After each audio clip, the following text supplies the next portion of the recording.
श्री सद्गुरु महाराज की जय। पुस्तक अपने गुरु की याद में, लेखक स्वामी गुरु सेवी भगीरथ दास जी महाराज। कोई विष देगा तो खा लेगा। कटिहार जिला के अंतर्गत कुरसेला नाम का एक छोटा सा बाजार है। यहाँ के एक श्रद्धालु सत्संगी, जिनका नाम श्री शिव नारायण चौधरी जी है, इन्होंने अपने यहाँ पूज्य गुरुदेव को लाकर 2 दिवसीय सत्संग बहुत धूमधाम से करवाया था। इस सत्संग में संत मत के कुछ वरिष्ठ महात्मा एवं कुछ सम्माननीय व्यक्ति भी आमंत्रित किए गए थे। सत्संग में सब चीज़ों की व्यवस्था बहुत अच्छी एवं सराहनीय थी। सभी को समय पर भोजन मिल जाता था। किसी को किसी चीज़ की दिक्कत नहीं थी। इन्हीं 2 दिनों के दरमियान पूज्य गुरुदेव का रात्रिकालीन भोजन लगभग 8:30 बजे संपन्न हुआ। भोजनोपरांत मेरे हाथों का सहारा लेकर वे कमरे के अंदर ही थोड़ा सा टहलकर अपने शयन करने के आसन पर बैठ गए। मैंने इनके हाथ से लाठी लेकर एक बगल में खड़ी करके रख दी और इन्हें ठीक से बैठाकर इन्हीं के बगल में खड़ा हो गया।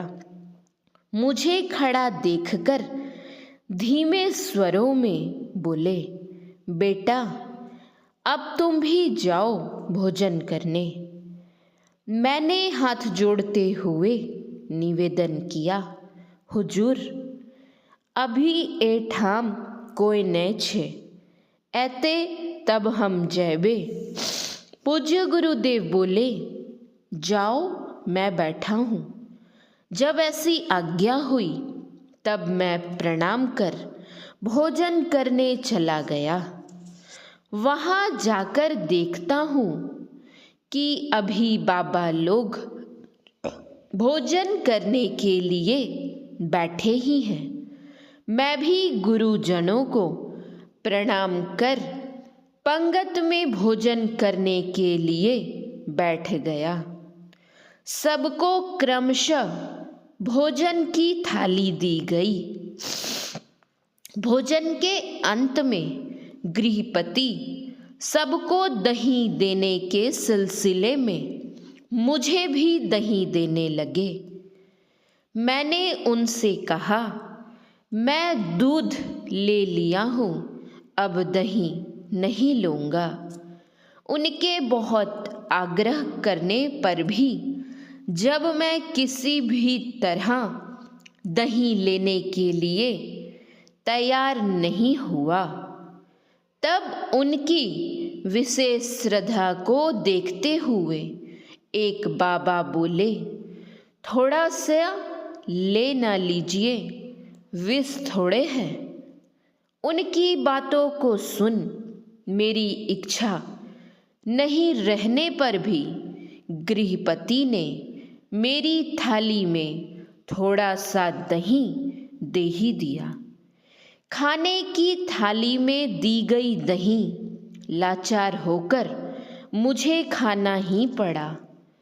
पंगत में बैठे हुए सभी व्यक्ति का जब भोजन संपन्न हो गया, तब मैंने जल्दी जल्दी कुल्ला आचमन कर पूज्य गुरुदेव को जाकर प्रणाम किया और बगल में खड़ा हो गया। मुझे खड़ा देखकर पूछते हैं, भोजन किया? मैंने हाथ जोड़ते हुए कहा, जी हुजूर। फिर पूछते हैं, क्या सब भोजन किया? मैंने कहा, हुजूर रोटी सब्जी अरु दूध खैलिए। इतना कहकर मैं चुप हो गया। इतना सुनकर उन्होंने फिर पूछा, और क्या खाया? तब मैंने हाथ जोड़ते हुए कहा, हुजूर, हमें दही ना ले छेलिए, जबरदस्ती थाली में दे देल के। इतना सुनना था कि पूज्य गुरुदेव काफ़ी बिगड़ गए और जोर से डांटते हुए बोले, कोई विष देगा तो खा लेगा, खबरदार, आज दिन से रात में दही मत खाना। मैंने क्षमा मांगते हुए कहा, हुजूर, गलती भै गेले, अब ना खैबे। गुरुदेव पहले हमको सुनाए थे, महाभारत के युद्ध में राजा शल्य हारने लगे थे। तब वे कहने लगे, ओह, मैं क्यों हार रहा हूँ? मैंने तो कभी रात में दही नहीं खाया, सत्तू नहीं खाया। पूज्य गुरुदेव रात में आम खाने की भी मनाही कर दिए थे। इनका कहना था कि आम खाने से अधिक आलस्य आता है। श्री सद्गुरु महाराज की जय। आप सभी सत्संगी भाई बहनों एवं माताओं से निवेदन है, इस चैनल को सब्सक्राइब करें और संत मत सत्संग के प्रचार प्रसार का हिस्सा बने। श्री सद्गुरु महाराज की जय। श्री सद्गुरु महाराज की जय। श्री सद्गुरु महाराज की जय।